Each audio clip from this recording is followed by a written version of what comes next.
Omar Poretem, je suis le gérant avec ma femme Moko du restaurant Mokonots à Paris dans le 11e arrondissement. L'idée de départ, c'était de faire un coffee shop où on pouvait manger bien. Cette idée s'est transformée en fait en un restaurant où on peut boire un bon café. Les inspirations, il y en a beaucoup. Moi, je suis d'origine libanaise, ma femme est d'origine japonaise. On ne fait pas forcément une cuisine japonaise ou une cuisine 100% orientale. On ne cherche pas non plus à mixer les deux, mais on cherche surtout à s'influencer. Donc l'utilisation de certains condiments japonais, beaucoup dans notre cuisine, avec bien sûr des produits français, des produits qu'on source beaucoup en France et un peu en Italie.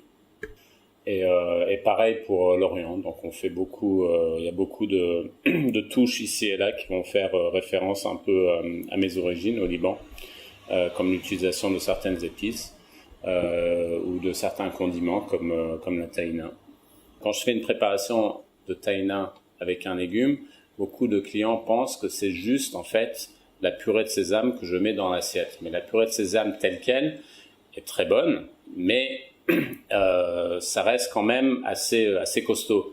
Donc on est obligé de la travailler et de rajouter, pour qu'elle soit un peu plus soyeuse, de l'eau, le jus de citron pour l'acidité et du sel pour lui donner du goût. La tahina, on l'utilise que ce soit dans le salé ou dans le sucré, dans beaucoup de préparations.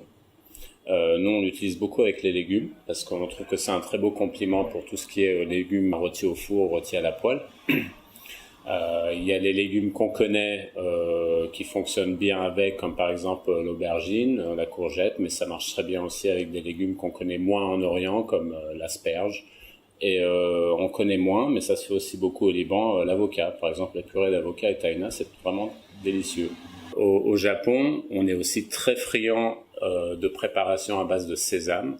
Donc on connaît bien sûr l'huile de sésame, et il y a aussi la pâte de sésame, ce qu'ils appellent le goma, donc le sésame, qui est un goût donc qui n'est pas seulement juste oriental, mais qui est aussi très japonais. C'est-à-dire l'utilisation du sésame sous cette forme est aussi très courant.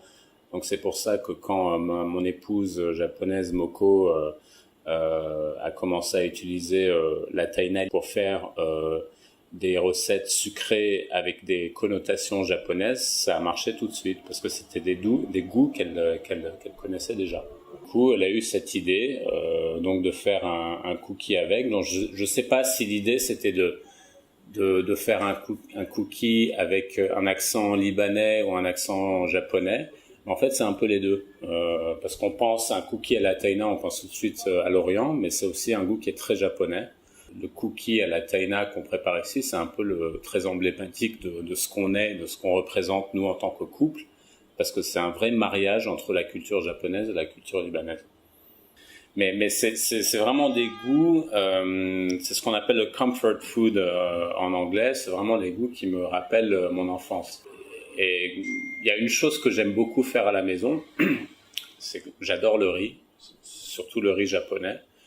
Et j'adore mixer le riz japonais avec la tahina. C'est absolument délicieux. Donc si j'ai envie de quelque chose maintenant, ça serait ça en fait.